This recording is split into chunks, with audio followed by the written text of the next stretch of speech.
Welcome back to Proxy, everybody. And today I have Cory Collects with us today. He has his own YouTube channel dedicated to painting, and we're here to talk about Warhammer the Old World. How you doing today, Cory?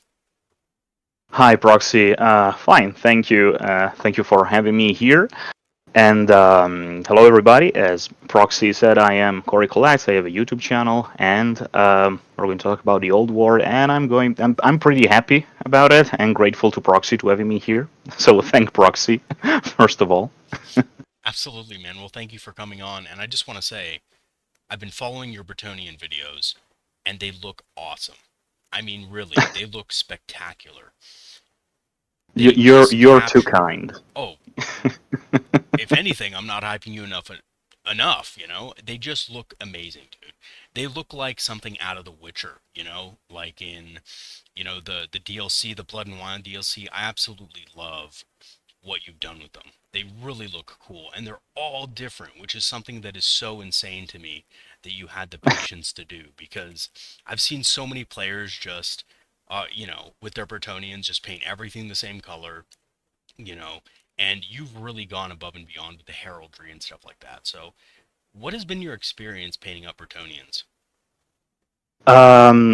The best experience possible in terms of painting models, and this is maybe because I am, um, I'm not, I don't think I am the normal type of hobbyist that tends to paint like every single unit different. I mean, as you said, it's kind of insane, and you're not the only one telling me that, but it is the main reason why I actually love Bretonnians, because you can really go wild with color schemes and heraldry and whatever. I mean, just looking at Europe during the Middle Ages, and you have plenty of material to use if you want to really go overboard with that. And I just love painting, and I love creating uh, stories and lores about my models. And what better occasion to do that with knights, where every knight have his own heraldry, and yeah, That's really I cool. just love them. Absolutely, I just that's love really them. awesome. Yeah, Bretonnians have always been an army that I really liked just because of the knights. So it's really cool Mm, to see that on the battlefield. And you have so many well-painted models. I mean, if you look at, you know, this damsel, for example, hmm. amazing, amazing damsel. Thanks. Is this an Yeah. original damsel? I remember this from way back. Yeah, this is a fifth edition, if I remember correctly. Hmm. Damsel on Foot. Um, Most of my models at the moment are all from fifth edition. Like the Knights of the Realms, the Questing Knight, the Hero on Pegasus, or the Luen Leoncoeur on Hippogriff. That is the old model, not the most recent one. And I'm saying recent, like the 20 years ago, if I remember correctly, the newest model. Yeah, yeah, and they're really old models, but they still weirdly hold up for Old World. I know that's kind of strange, but I feel like Old World is in that era of fantasy where looking old is not a bad thing, you know? Yeah, yeah, absolutely. It's something that I've noticed about the old world is that when GW relaunched the game, I saw it basically as a huge nostalgia operation kind of thing, Yeah. where hey, it's coming back, everybody. The old world is here. You remember all the old models? Here they are, and even we have some new models. And if you look at the new models, you can see that those models are actually pretty new and modern compared to uh, the Yep. late eighth edition Warhammer Fantasy. Let alone this one. I mean, this one are old as I am, if I remember correctly, but they don't look too off-putting when compared to the old 8th edition models, because when they sculpted these models, they actually keep in mind what the details and the poses and the thing that are very reminiscent of of the models of the old fantasy. So they are not too off-putting in terms of they're not even too complicated, Hmm. um, which is something that I always say when compare models for Age of Sigmar, Right. because you see the models from Age of Sigmar are way, way, way too complicated for me, to the point that are kinda I don't think that I'm going to enjoy painting those models, Yeah. because they just go they put so many details and so many things on those models. I mean, I always use as an example the troop of the cities of Sigmar, the foot soldiers. Now I don't remember the name, but if you look at those models, I mean, there are so many things that you have to paint, and the unit is like 10 models. So if you want to at least play like 2 to 3 units of that, you will have to paint like 30 models and all of those details. I mean, Yep. Yep. True. I love painting, but I'm not going to paint that. Not if I want to suffer, at least. Yeah, absolutely. That kind of reminds me of the Fire Slayers, the Dwarf Fire Slayers. They look really cool in Age of Sigmar, but my God, I don't want to buy those for fantasy because they look, well, quite frankly, so complicated. You know, there's Yeah, so many details on them. And if I even want to even paint up a full unit, it's like, well, do I really want to paint 20 of those? yeah, even the poses. I mean, Right. they're not very, you know, that They're not they're not square going base to friendly. fit. Yeah. Yeah, they're not going to fit in a square base kind of situation. You will have to really, really be careful when basing them. You can do that, absolutely. I've already saw people using those Age of Sigmar models for Warhammer the Old World, but yeah, it's not smooth as using the old models, because they were not created to be used in that way. Right. Right. Very true.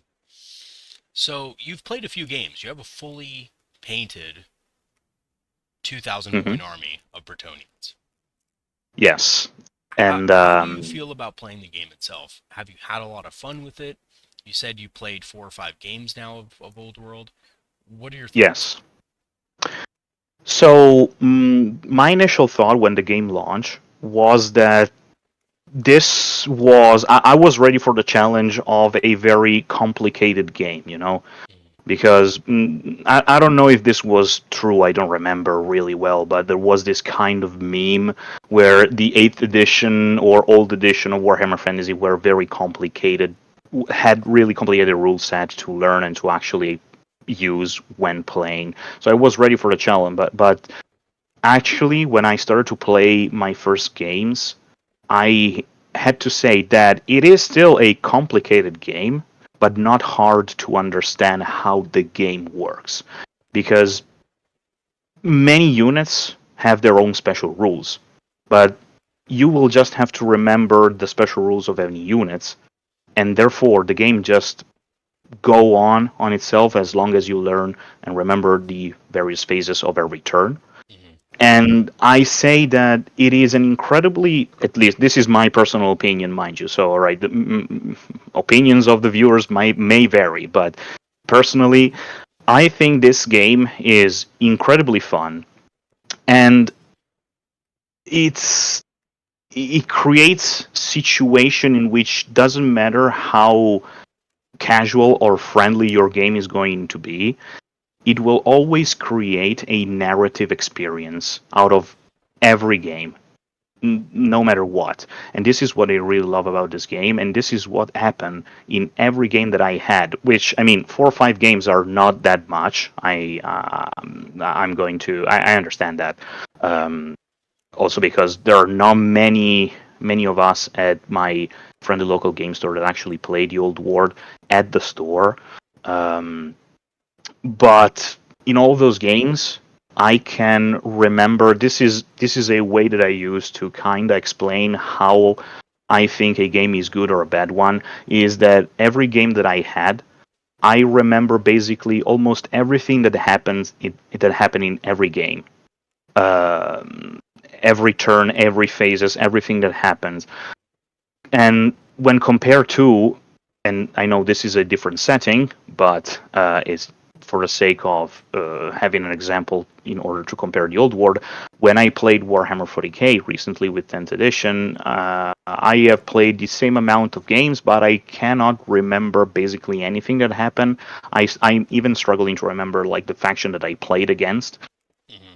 and this is why I think the old world works really well as a game, because it really makes your brain kinda work really hard to try and understand what to do in the game and all of the various possibilities, and just the just the narrative experience that it actually creates. Yeah, Like absolutely. I don't see many games doing that actually. To be honest with you. Yeah, I don't think there's many games that really succeed in that. And even, for myself, I've played a lot of miniature games in my life. And of all the miniature games, I think Warhammer Fantasy does the best job at creating narrative.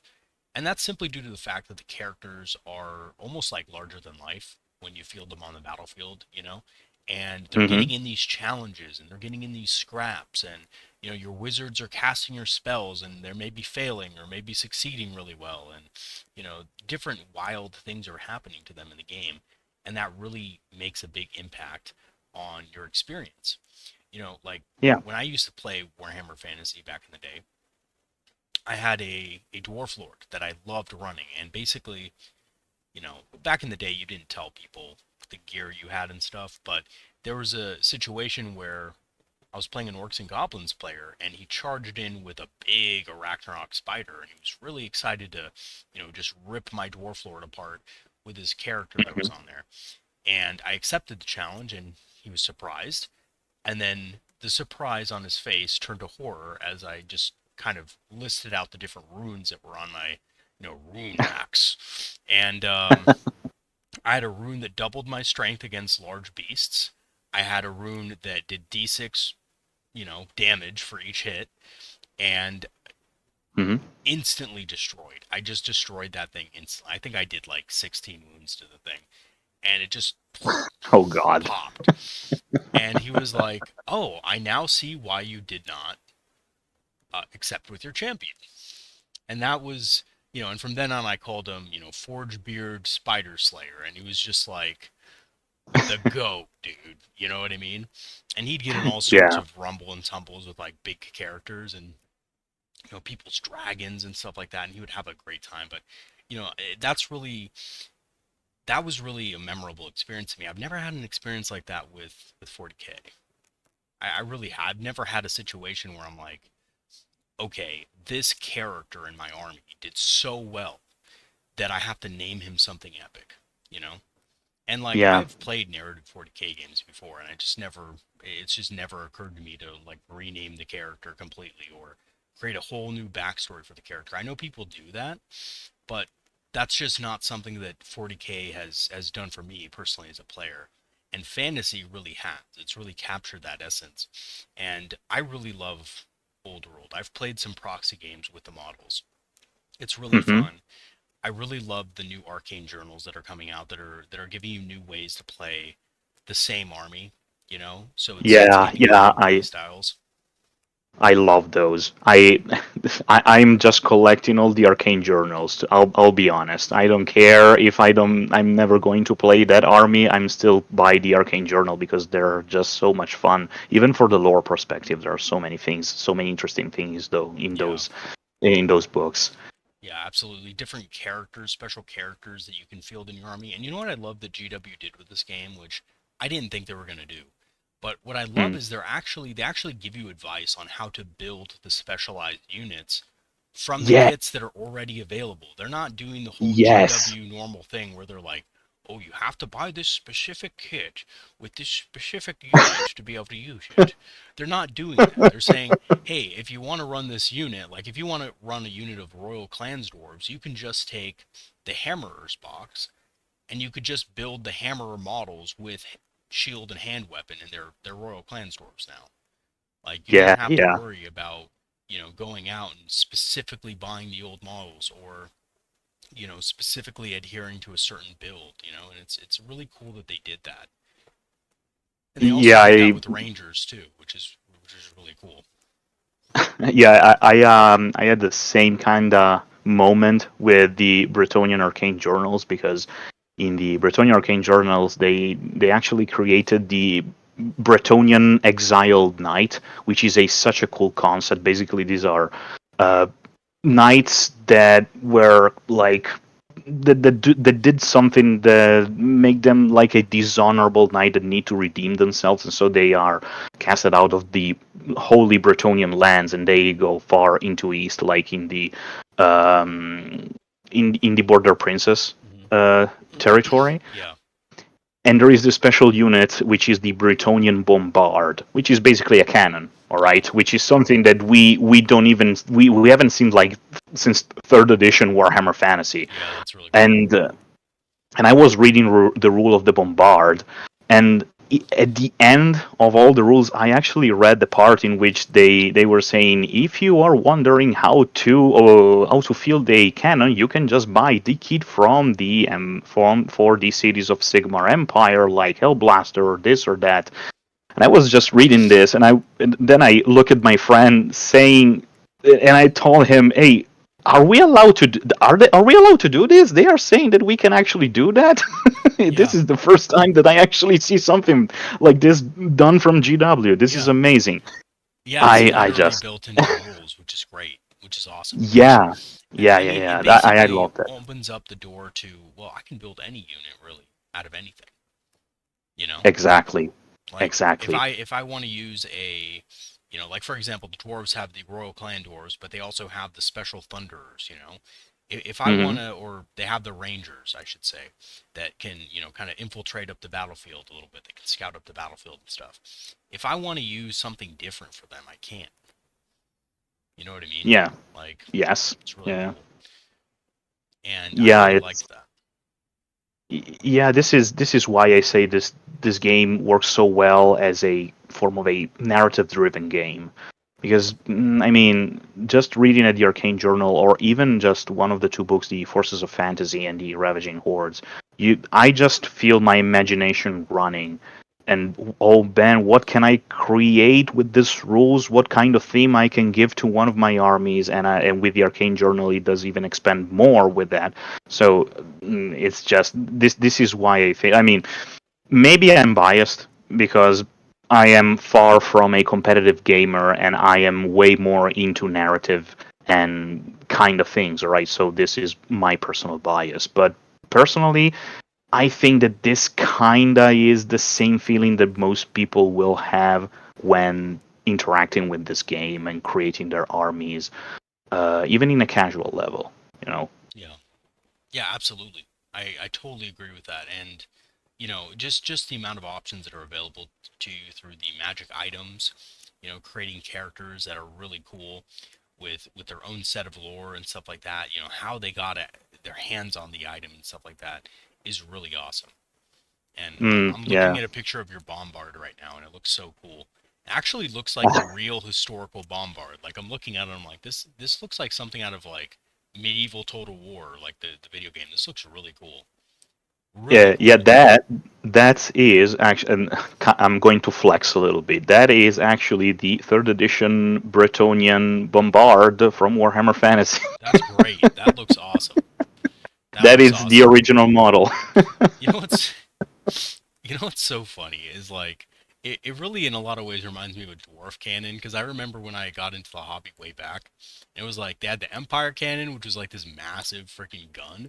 Then they had the Yeah. dwarf cannon, which was like this little like chode of a gun. You know what I mean? Like it was just so Yeah. small and tiny, and like I was just like, what the hell? And like back then great cannons did D6 wounds, but like, when I started playing back in the day, but like dwarf Mm. cannons did only D3, so like they were the crappiest of cannons ever. And I just remember like Oh my god. oh my gosh, man. I remember fielding some of those things and just like against my buddy who was playing with the great cannons and just getting destroyed with it's like, man, these things suck. And then when the new edition came out, I think it was seventh edition, they changed it so the dwarf cannons were now D6 too. And it was just like everything was just a cannon, and like I think great cannons got like just more range, and that's it. Yeah. And it was at that point that I was like, okay, yeah, cannons are freaking sick. But I think in this edition, like cannons, dwarf cannons are not the greatest because they're back to D3. They're back to the old, chode dwarf cannon that everybody knows Yeah. and loves. So I'm Um, curious now, what are the rules of the bombard? Like, what makes it special? Because it kind of looks like a chode as well, a little bit, but in a good way, in the best possible way. it, you It's know like a what nuke chode. the thing that makes the bombard special is just that you can use it with the Bretonnian, and that's it. So, so it's just a cannon that you can use at the Bretonnian army. Yeah, it's not the most reliable kind of weapon, because the lore of the Bretonnian exile is just that they are willing to use mercenary and things that, generally speaking, in Bretonnia will be Frowned upon. extremely hated. Like, oh my God, handguns? What are those? Why are you using that? What a We barbaric, we unchivalrous weapon. Yeah, absolutely. But it's just the fact that since these knights are on the border princess, they can just talk with Chilean mercenaries and say, hey, so the lady doesn't want me anymore, but I still have some cash since I was a Bretonnian knight. Are you willing to fight for me? That is so funny. That's great. That reminds me of a It's Gotrek and Felix novel, actually. oh yeah, Wasn't that part of one I of the stories? Have you ever read those books? I read that years ago. To be honest, I don't remember much. I actually have to reread all the Yeah. novels. There was But I think, if I remember, yeah, I think you're not wrong. It actually is part of a book, actually. there was a Bretonnian exile who actually was leading an army in the Border Princes, and he was going after some sort of treasure or something like that. You know how Gotrek and Felix are, but Yeah. it was this mercenary band with Bretonnian knights and mercenaries and stuff like that. And this reminds me a lot of that, and that's really cool.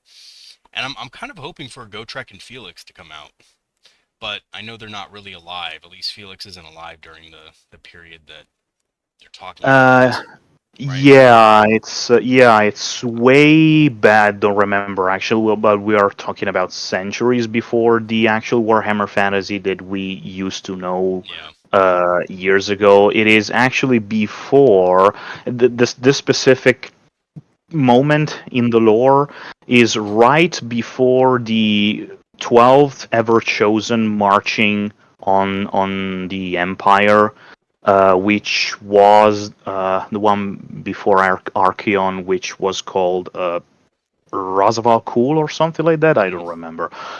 But yeah, it's we are in the Empire is divided. There is not actually a proper ruler, and the 12th Chaos Undivided Great Crusade that are going to destroy the old world is about to happen. Hmm. So I don't think Gotrek maybe well Gotrek is very much alive. I think because we have Ungrim Iron Yeah. Fist, which also have a new model, which is Right. the Which coolest looks model that great. I have ever seen Oh, it from looks the so from the cool. dwarf range. Yeah, and It he is a it's beast. He's a beast with his rules. Like, I don't know if he's competitive, but he's really cool. He can kill dragons in one shot. Like, I think that's yeah. wild. I Like, mean, oh, hmm? No, sorry, go. no, I was just gonna say it's just really cool that he can do that. Really lore friendly Well, too. yeah, I was about to say that this is actually one thing regarding the old world, which is not meant to be a very competitive game. Because the rules, the way that the rules are written, are not balanced at all. Absolutely at all. There are some units that are completely broken, and there are some rules that are not very well explained. Hmm. um, for example, this is something that I actually experienced, which is the rule for the Bretonnian lance, which is a special formation that knights on Bretonnian warhorse can perform. They just have a formation, an arrow formation, with a single knight in the front, two knights on the back, and then three more knights on the third row, and so on and so on and so on. And this is a special formation that grants them more attack because a unit of three knights in a classic 3 on the front and 3 on the back will just fight with the 3 knights in the front. Right. But with this formation, you are going to fight with 5 knights of a unit of 6, which is very super advantageous with Bretonnian knights when they charge. Right. There is a drawback, which is that since this formation is it's very like a very long, it is more easy to charge them from the side, which is perfectly lore friendly. I mean, Right. Bretonnian knights want the peasants to go further and slow down the enemy so that they can gloriously charge the unholy and wretched beasts that sully the Bretonnian lands.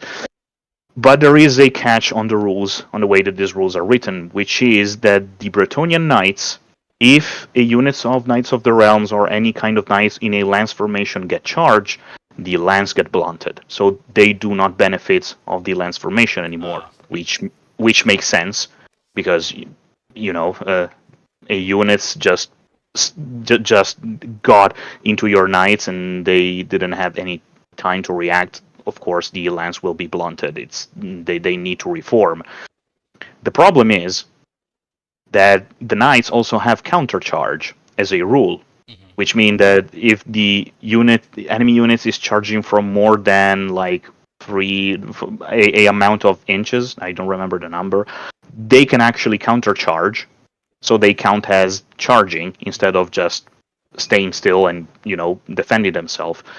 So they are countercharging, but is the Bretonnian lance blunted then? Because they got charged, but the Right. they are counted as being as charging. So Right. how does this work? The This is a old, situation that happens to me. yeah, the old conflicting rules conundrum that old world and fantasy never really solved, even back in the day. Yeah, Yeah. yeah, it's just something that you will have to just talk with your opponent, saying, "Hey, there is this rules for my army that it's not really clear how to handle this situation. In the case that this happens, what are we going to do? Do we do rules as written or rules as intended?" Yeah. Uh, and I'm going to tell you honestly, 99% of the time is just going to be rules as intended because Yeah. again, this is a game meant to create narrative experience Right. and having just fun. So rule lawyers and people that just want to apply the rules 100% every single time are not going to have fun in this game Yeah, at all. probably not. Simply. Probably not. I know that Warhammer Fantasy or Old World has a competitive community, but when I look at the models myself, I just don't really see how it could be super competitive. I mean, there's so many cheesy kind of things you can do in the game, and I think it just ruins the whole thing. You know what I mean? Yeah, it's Like if again, there's it's not like you can try to make it competitive, I guess, with like limitations that GW doesn't even put in the game. But if you literally try to just go full on try hard, super competitive, like no one's gonna have fun. Like you're not gonna have fun, your opponent's not gonna have fun. Like in the very beginning of Warhammer Old World, one of my critiques about the possible, about the game was I was afraid that competitive players would get too uber competitive. You know what I mean? Where they're just yeah. spamming things and spamming the most powerful stuff and just not really allowing people to have a lot of fun in the game. Like, for example, dragons, spamming dragons on the battlefield. Mm, And we did see that. We did see that in the very beginning that people were doing that. Like, like triple dragon, like stuff like yeah. that. But as the edition's gone on and as more people have adapted to the old triple dragon, we're seeing less of it, which is good. But Yeah. even so, I just don't think that this game is, you can be competitive with it. Of course, you can go to a tournament and everything and be competitive, try to win, Mm, try to be a good player, and you can do that. But I think the best part about this game is the narrative you build around your army. I really do, you know? yeah, 100%.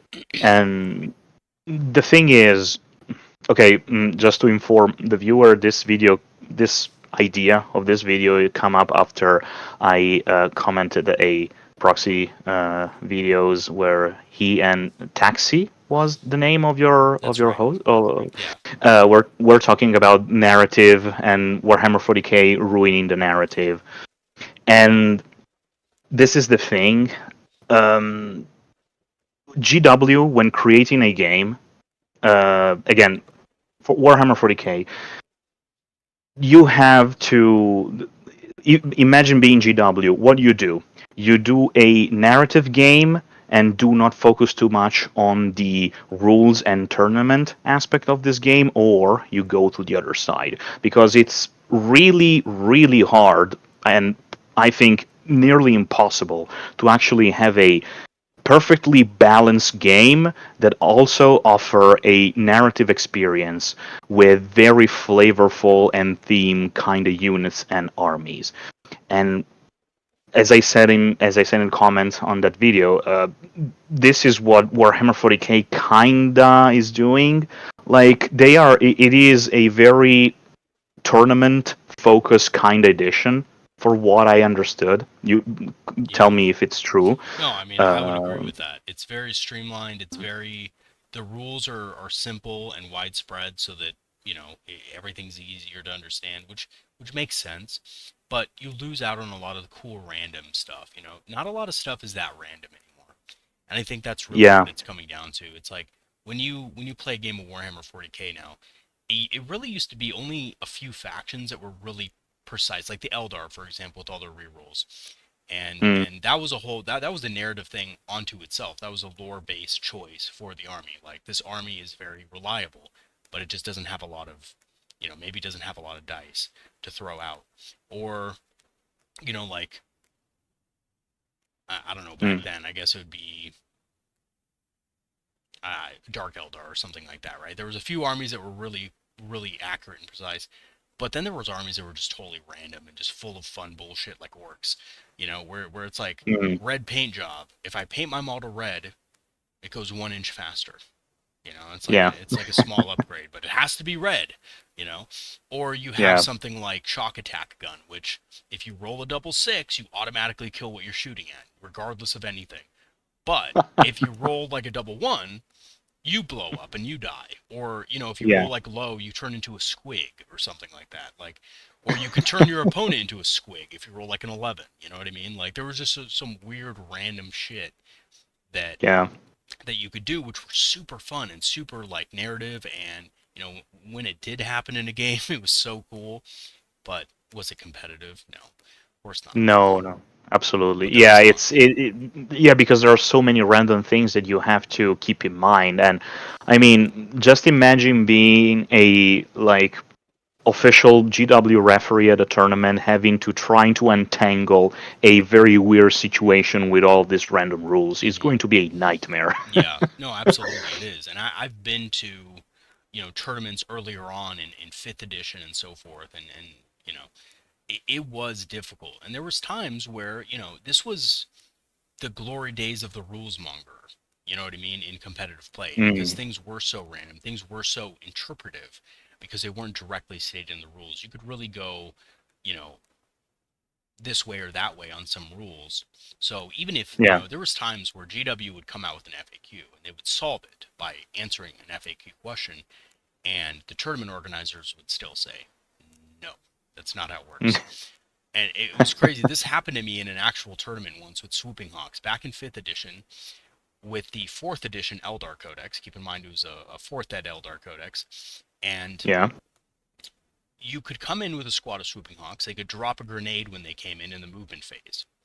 And Okay. it was a blast, with that big blast marker. Drop it down. Hmm.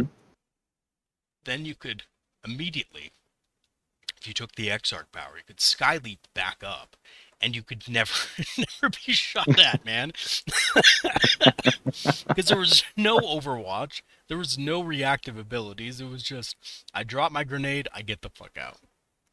And Yeah. that was how the rule was written, but players got so pissed because I was bringing 3 units of Swooping Ox. So I was Oh God. dropping 3 units down per turn, boom, boom, boom, and then going back up in the sky.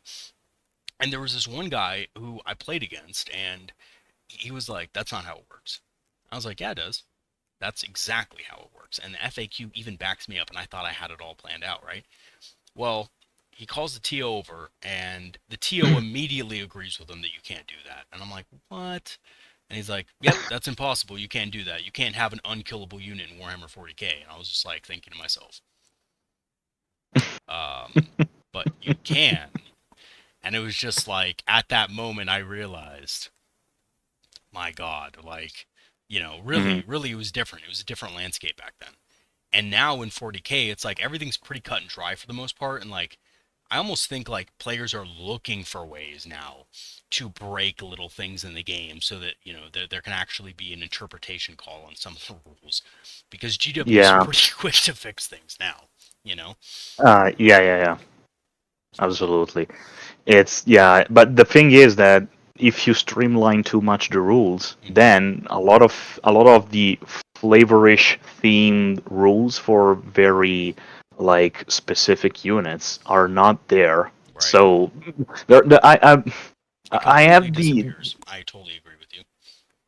yeah, it's kind of make it look like some units are basically the same when compared to other units Hmm. from different armies, or even just like there are units on the Xenos side that basically have the same rules on units from the Imperium or Chaos Right. faction, and I understand that. I mean, Warhammer 40k is the game from Games Workshop, so they want to make it as streamlined and easy to understand as possible, Hmm. but and therefore they need rules that are very quick to learn, to understand. They do not want too many redundancies and difficult situation to appear in the tournaments. But Right.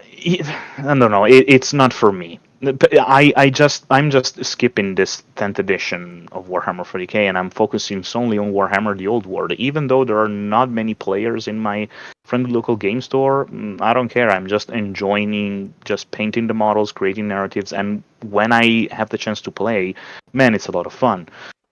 And it's a little bit of a shame for Warhammer 40k, but this maybe will let GW kinda backtrack a little bit with the War 40k situation, looking how good the old world is going right now.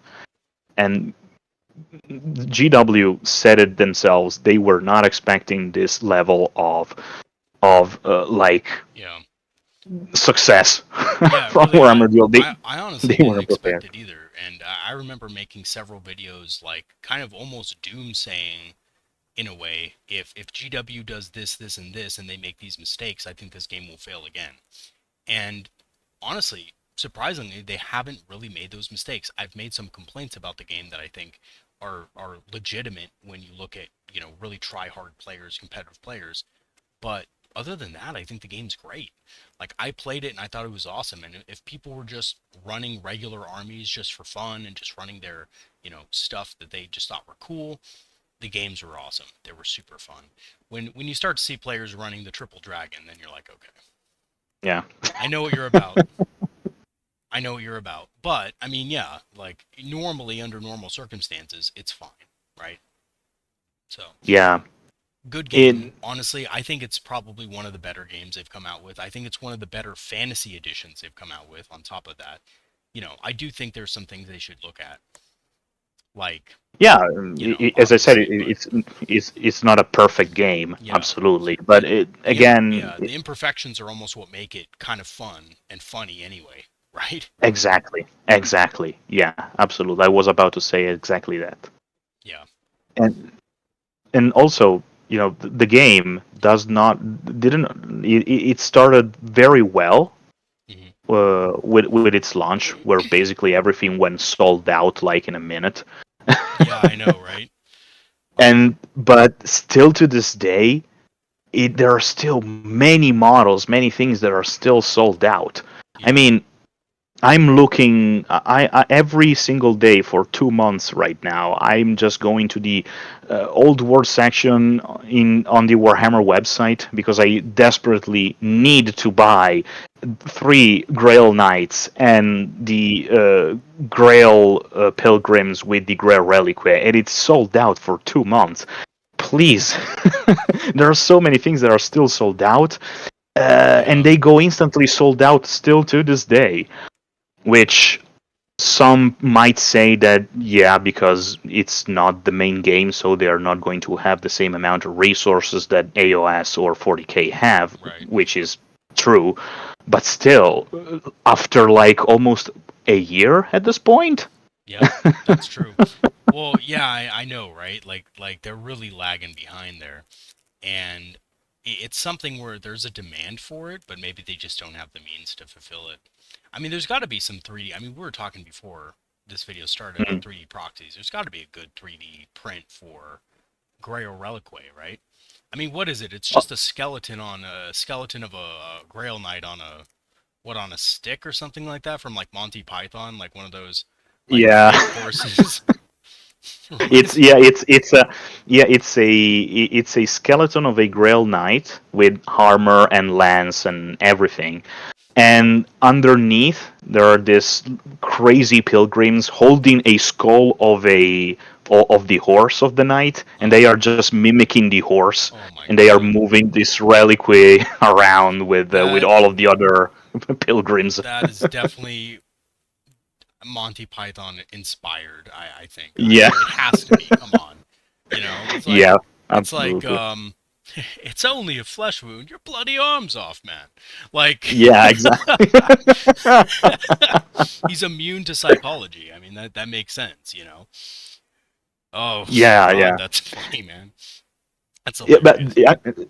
yeah, but actually, yeah, there are a lot of actually STL file. I have a lot of STL file actually for Bretonnians. Hell, I kind of surrender for a trebuchet because I desperately also wanted to buy that, and I surrendered. Just all right.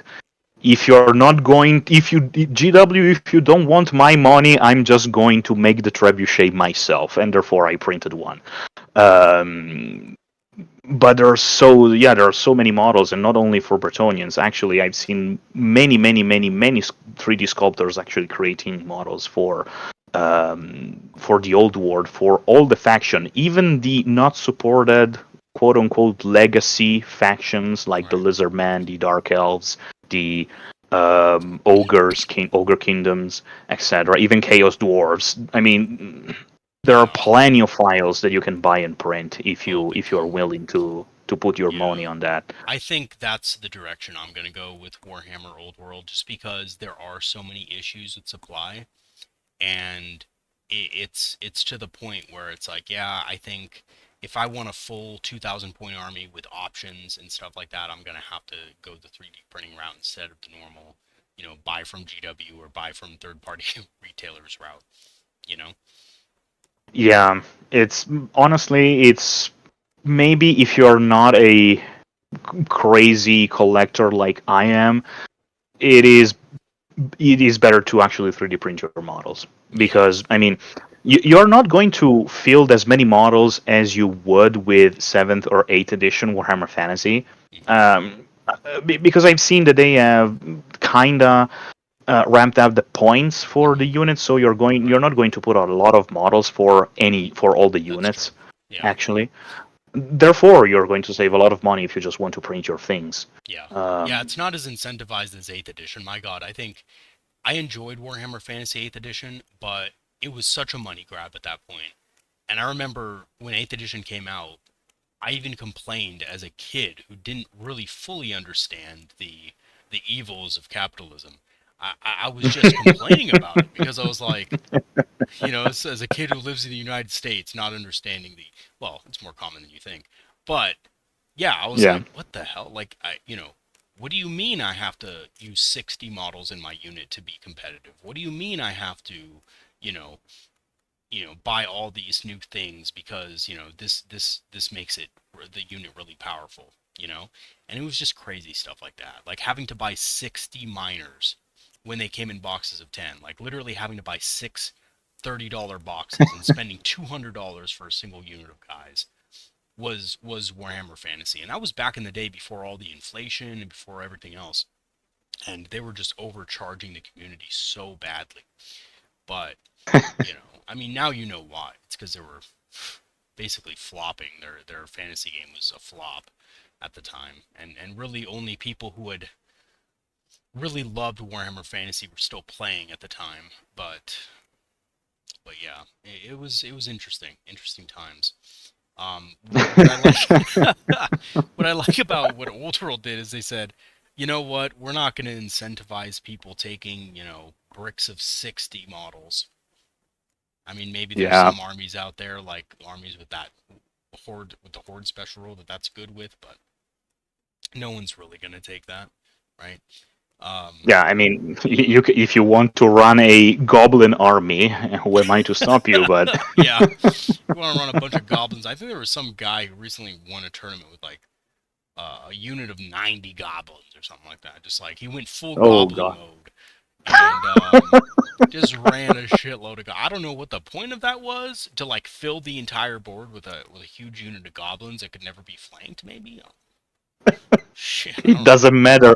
It Yeah, doesn't matter how bad my goblins are. As they'll as never as kill long me. as sixes are going to be thrown, I will be fine. Yeah, exactly. Yeah, exactly. Like I'm just gonna release my fanatics and they're gonna cause a bunch of mayhem and then that's And that's it. Gonna end turn two because my entire army routed out of fear. But who cares? Let's no, have no, another no. one. Yeah, turn one, entire like big 90 man block gets shot, lose 20 goblins, run off the table. Good game, you Good know. game. Let's Yeah, have another one. let's re-rack this shit, man. Let's re-rack, play another one. Huge freaking block of 90 goblins. That's hilarious to me. That's absolutely hilarious. Yeah. That really wants me. I really want to see the grudge throwers, from like the game, the Warhammer Total War, like the Yeah. with the Hmm. goblins strapped on to the rocks. I really Yeah, want to I see those, remember that dude. model. I remember that model. I Oh really my want god. that back, man, because they have that in the video game, and they had that way back in the day. Like that's a real thing. You know what I mean?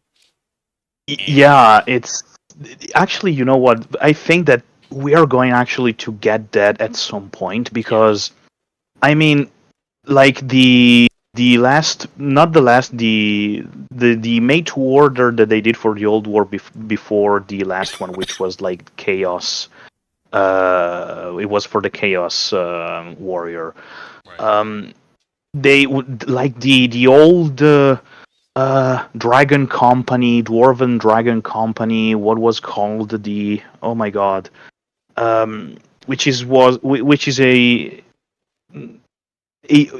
from the 80s kinda models that they have Hmm. reprinted in a made to order. And I mean, well, if they are willing to go that back in time reprinting Right. models, nobody's going to stop them. They Well, are actually going to reprint a lot of old models, yeah, and I they can't wait for they that. they definitely brought back the Goblin Hooer recently. The Yeah, Goblin Hooer was a funny model that they brought back, and its rules aren't great, but it's funny. It's fun, you know. yeah. So This is another thing that I love. I mean, not my wallet, because my wallet is right, going to be massacred after yeah, every time there is a made to order for the old war. But I mean, the old Marauder Giant, I actually bought that. nice, The very very old kinda giant, and I mean they are reprinting all these old models. Again, it's a nostalgia operation, as I big like to time. call it. Well, they've And definitely succeeded in that. They've definitely succeeded in bringing back that kind of nostalgic feel to the game, and I'm honestly really excited that the game is successful so far, so they can keep making stuff for it and keep expanding on it. yeah, I this is a theory that I have for the future of the game, which is that again, Games Workshop doesn't expect this amount of success for this game.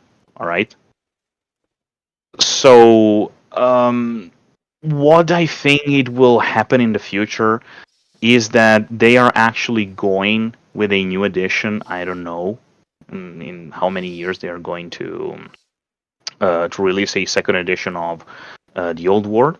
Hmm. But when they're going to do that, I think that they are going to actually have arcane journals for all the arcane journals or whatever will be for all the factions that are not supported at the moment, because Hmm. conveniently the time in which the lore of the old world is set at right now is just before a great chaos, the 12th chaos undivided invasion. Hmm. Therefore, what happened there? Oh, demons start to come out, and the dark elves invade Old One, which Hmm. is a pretty big thing. Right. Like Skavens reunite and start to come out again. Hmm. So they have plenty of things that they can do in the future, and I actually think that we're going to see uh, a more resources allocated to this game. At least Yeah. this is what I hope. Absolutely. I don't know. No, I think they will. I think they will because I mean, if they've had it to the point where it's been a market success, they're going to expand on it. It's just I don't think they're going to go all in at once. They're going to, like you said, they're going to bring in one or two factions at a time from Legacy, and I think they'll always have support for Legacy armies, but they're not going to like throw in full support behind something they don't know if it'll sell, right? So they're going to bring them in one at a Yeah. time, and I think Skaven would be super popular. And they'll probably bring in Skaven and maybe like I don't know what's a good or like Lizardman or something like that. You know what I mean?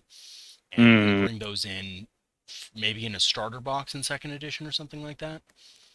Who knows? yeah, I don't know. I really hope that they actually invest in these games way more. I mean, the money are coming in for GW from this game, so I think that they are kinda, willing to invest more Hmm. and give more models for people that would like to paint it. Hey, I am ready for a Dark Elves army. Just let me Yeah. know when I have to spend my money. Let me know when I can I'm burn ready. burn my money in front of you with a lighter. Yeah, That's for yeah. sure. Please, GW, take my money. I have them here. I don't want them. You take them. Just give That's me my Dark Elves, Dude, please. that's exactly how I feel about all the Christmas battle forces that came out for you know, for Oh, 40K. It's like if you look at the battle forces, like a lot of them aren't like that great, and it's like people are still just like give me something so I can spend more money. Like they're just like at the feet of GW, like just yeah. like have you ever seen that movie Kingdom of Heaven?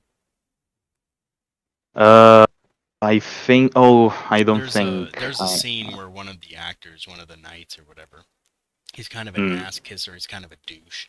He gets reprimanded by the king, and the king's a leper, so he's at the feet of the leper kissing his hand. I feel like that's like a large part of the 40K community when like GW comes out with a new box set.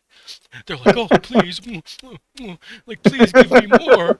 And it's like and then GW like, the prices get released for it and then, in the movie, the leper king slaps the shit out of him and he like falls to the ground. So like I feel like that's GW with the Warhammer community. They're like, "Oh, you want a Christmas box set, do you?" And then they're like, they reveal the prices, and it's like not even a great deal, and there's just like slaps the Yeah. community to the floor. And then the community still loves it, and they still buy it, and they still sell Yeah. out. It's a never-ending cycle Yeah, it really is. of it's over, we are so back, it's so over, we are so back, and it's a never-ending spiral that keeps going and going Right. and going. And I'm not even caring anymore. I'm just all right. What's the big drama right now with GW in which everybody will forget in like They'll two exactly. weeks? Yeah, it's definitely the case. They'll absolutely, absolutely. All right, man. Well, thank you for coming on. Thank you for talking to me. We'll have to do this again soon, especially when I get Anytime. my stuff up and running. One thing I wanted to ask you: how goes the building of the Titan, the big Phantom Titan that you bought? All right. So Cricket, cricket. now that you said that, everybody will actually waiting for that thing to happen. So I'm kind of obliged to do that. All right. Yes, Yeah. So yes. basically, I teased Proxy with a old armor cast Phantom Titan. For those of you who don't know, armor cast was like Forge Ward before becoming Forge Ward.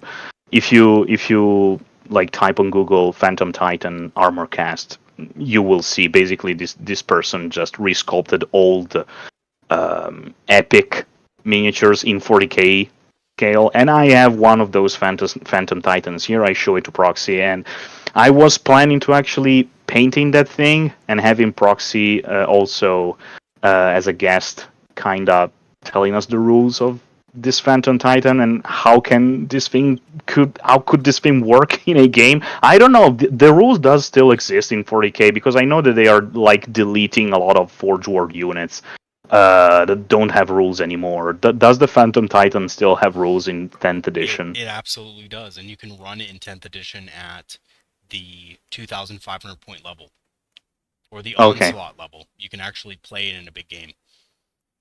all right. It has rule support too, full rule support. There, there we go. So I will actually have to plan on how to do the thing. But if I have to kinda came up with an excuse is that this thing is freaking huge, and every time I look at it I start to having a panic attack because how am I going to do this thing, because I want it to look good, but at the same time I don't want to go too much overboard with it.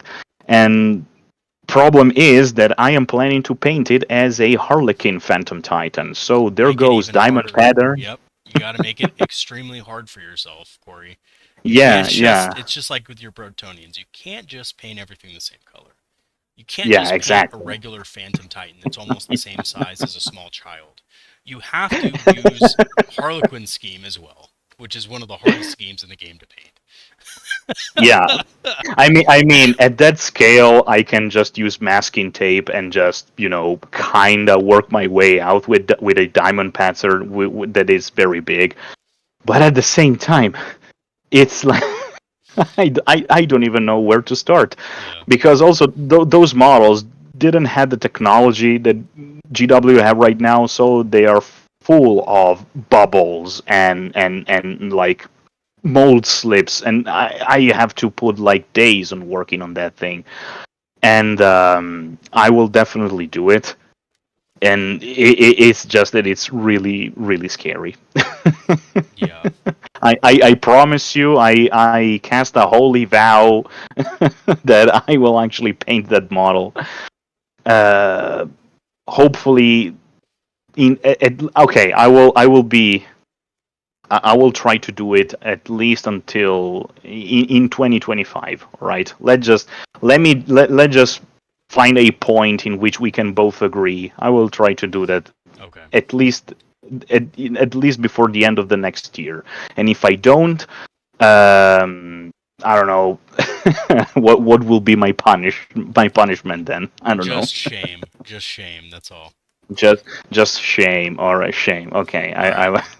I All right. Yes, I will hold you to that. And thank you once again for coming on. And to the community out there, thank you so much. Really appreciate you. And I'll see you guys next time. Have a good one, everybody. Peace out. bye bye.